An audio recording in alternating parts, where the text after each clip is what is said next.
siang dengan saya Dr. Yohanes, dengan Ibu siapa? Dengan Nadifa. Oh Nadifa, saya panggilnya Mbak aja ya, supaya kayak gimana sehat Mbak? Selama pandemi ya. Maksudnya walaupun kita di bawah tekanan pandemi, ya COVID ini kan udah sedikit merang-rang yang menakut-nakuti kita ya, tapi biar gimana pun kita harus stay healthy, stay positif, karena kalau pikiran kita juga ini bisa sangat dengan sangat mudah kita terpapar. Oke. Nah, pada kesempatan ini saya akan mencoba untuk memberikan edukasi, penyuluhan atau sedikit pengetahuan mengenai salah satu kasus di mana yang paling sering terjadi sebenarnya pada anak-anak di Indonesia termasuk, karena di Asia pun banyak. Pernah mendengar namanya stunting? Pernah dengar stunting ya, mungkin pernah sempat dengar dari TV atau dengar dari penyuluhan puskesmas atau rumah sakit. Baik, saya akan mencoba memberi gambaran secara umum apa itu sebenarnya stunting. Nah, di sini kita lihat ada dua leaflet dari Kementerian Kesehatan mengenai stunting. Karena stunting ini kita perangi secara bersama karena dia bisa mengganggu generasi mendatang ya. Nah, apa sebenarnya itu stunting? Stunting itu adalah kondisi di mana terjadinya gagal tumbuh kembang anak akibat kurang gizi secara kronis. Kronis berarti ada gangguan gizi secara berkepanjangan, dalam artian mungkin dari ibunya pada saat hamil, kemudian gizinya kurang, atau pada saat anak itu tumbuh kembangnya terhambat karena gizinya juga kurang saat diberikan orang tuanya. Nah, biasanya terutama terjadi pada usia 2 tahun atau 1000 hari pertama kehidupan. Ya. Kemudian kalau di sini dijelaskan bahwa stunting itu umur sama tapi tingginya beda. Karena penyebabnya salah satunya karena ciri yang bisa ditimbulkan adalah dia pendek, ya, dibandingkan seusia dia yang lain yang mendapatkan gizi yang lebih banyak. Kemudian di sini bisa dilihat ya dari data statistik yang diberikan pemerintah dan dinas kesehatan bahwa 1 dari 3 wanita di Indonesia menderita stunting. Jadi tidak menutup kemungkinan semua daerah di seluruh Indonesia ini mengalami stunting. Walaupun Jakarta sekalipun, kan nggak semua orang Jakarta punya status ekonomi yang tinggi. Bisa jadi karena status ekonomi tinggi tapi kemudian gizinya kurang, stunting. Atau karena keadaan sekarang faktor kemiskinan yang banyak menyebabkan stunting. Oke. Nah, di sini apa sih? Kenapa sih harus disuruhkan kepada masyarakat? Ini ternyata kita punya peluang sekitar 127 juta kejadian pada tahun 2025 kajian stunting, dan itu berimbas banyak, beresonansi banyak pada generasi kita mendatang karena efek dari stunting ini lumayan parah. Nah, ini ciri-ciri anak stunting kita jabarkan. Pertama yang paling sering adalah pertumbuhan yang lambat. Kemudian yang kedua, performa buruk pada tes perhatian dan memori belajar karena daya tangkapnya berkurang, ya. Secara kognitif dia menurun. Kemudian biasanya pertumbuhan lain juga selain tulang dan juga gigi terhambat. Nah, di sini biasanya wajahnya tampak lebih muda dari usia ini, ya. Kemudian di usia 8 sampai 10 tahun anaknya akan menjadi lebih pendiam. Kemudian tidak melakukan banyak hal pada eye contact, dan juga biasanya pubertasnya juga terhambat. Bahkan ada gejala lain yang sangat kita hindari, yaitu adalah retardasi mental atau terjadi terbelakangan pada anak. Kemudian apa sih sebenarnya penyebab stunting ini? Itu kan yang perlu tahu. Stunting ini pertama karena faktor gizi yang buruk. Itu biasanya dialami oleh ibu hamil ataupun pada saat anak balita itu menerima asupan gizi.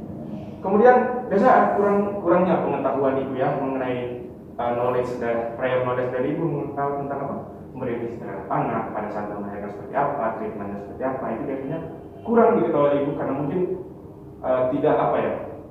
tidak sensitif untuk melihat keadaan ke depannya. Kemudian bisa juga terjadi karena masih ada terbatasnya layanan kesehatan. Itu biasa terjadi di beberapa daerah ya. Kemudian masih kurangnya akses kepada makanan bergizi, ya. Dan yang sebenarnya paling bisa kita mobilisasi atau paling kita bisa atur yaitu tentang kebersihan dan juga air bersih, ya. Nah, dampak stunting ini yang mau kita ketahui. Stunting yang pertama, dia mudah sakit, daya tahan tubuhnya turun, dia mudah terpapar penyakit infeksius, dan juga ini yang akan mengganggu pertumbuhan generasi stunting. Misalnya diare atau penyakit lain yang bersifat autoimun atau serangan dari sistem kekebalan tubuh kita. Nah, bisa juga menurunnya kemampuan kognitif karena tadi udah sempat jelaskan daya tangkapnya kurang, dia semakin malas untuk belajar, ya. Kemudian saat tua berisiko terkena penyakit yang berhubungan dengan pola makan. Kemudian fungsi-fungsi tubuh menjadi tidak seimbang, ya. Orang pendek aja bisa karena itu tapi nanti bisa dilihat atau diteliti dengan baik nanti pada saat dilakukan di puskesmas atau pusat-pusat kesehatan untuk mengetahui apakah ada stunting atau memang gennya pendek, ya seperti itu. Nah kemudian ada mengakibatkan kerugian ekonomi, ya dong, kerugian syariah karena ini efeknya berkepanjangan dan juga postur tubuh yang tidak maksimal saat dewasa. Ini kita tahu ya efeknya. Oke, pencegahan stunting yang bisa kita ketahui ada 3 pencegahan besar. Pertama, status cukupi gizi, pemenuhan gizi yang cukup. Pertama, ibu hamil misalnya diberikan makanan secara full, kemudian mengkonsumsi tablet tambah darah untuk membantu pemenuhan nutrisi, pemenuhan oksigen pada anak dan ibu. Kemudian ASI eksklusif pentingnya, ASI eksklusif kita tahu 0 sampai 6 bulan. Kemudian kekurangan yodium, ya bisa nanti kita tambahkan yodium dengan beberapa jenis makanan yang membantu untuk meningkatkan metabolisme dalam tubuh. Kemudian ada juga melakukan inisiasi menyusui dini dengan cepat. Kemudian pemberian ASI yang harus dilakukan dengan menggunakan MBASI juga atau makanan pendukung ASI. Dan kita harus peka dengan kasus infeksi seperti parasit yaitu cacing. Ya, karena itu yang bisa menyebabkan gizi yang masuk ke dalam tubuh anak itu menjadi bisa berkurang karena cacing ini dan memberikan imunisasi secara lengkap. Nah, saat itu di rumah yang bisa dilakukan apa?